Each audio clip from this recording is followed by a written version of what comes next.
With this simple Instagram trick, you can see who liked the comments on Instagram on Android, be it your comment or anyone else's.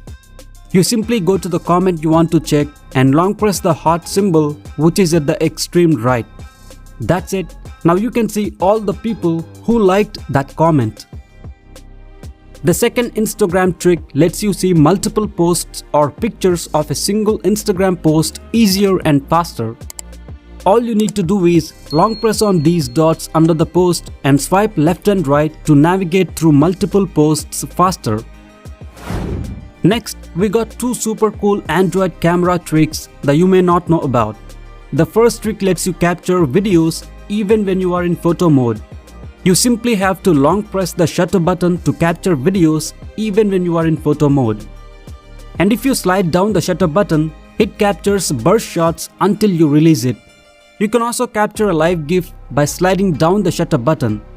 You can choose one of the two actions in the camera settings.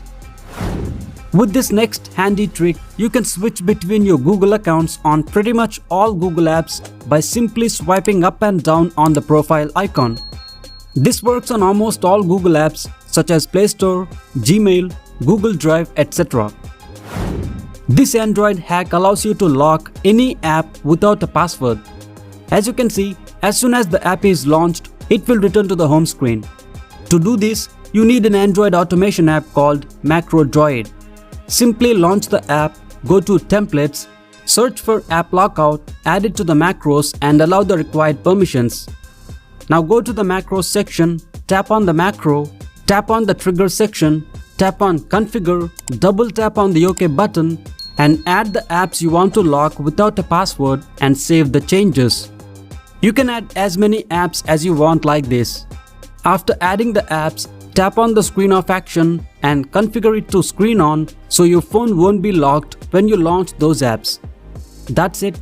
Now you can enable this macro before giving your phone to someone else so they won't be able to access the selected apps.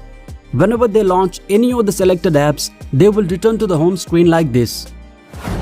This Android trick is for you if you use the Nova launcher. You can perform simple calculations on the Nova search bar without having to access the calculator. You simply pull up the keyboard and type numbers with math symbols between them to get instant results below. Not just for basic calculations, it also works as a unit converter. You can just type any value with its unit alongside and Nova predicts the unit you want to convert it to and shows the result. For instance, feet to meters, inches to centimeters, degrees to Fahrenheit, etc. That's not it, it also can give you the values of simple trigonometric functions. It could definitely come in handy and I bet you didn't know this Nova launcher trick all these years. Well, those are a few brand new Android tricks that are unknown to most of you. I hope you found the video informative. Like the video and comment down appreciating it if you have, and subscribe to the channel for more informative videos. Thanks for watching.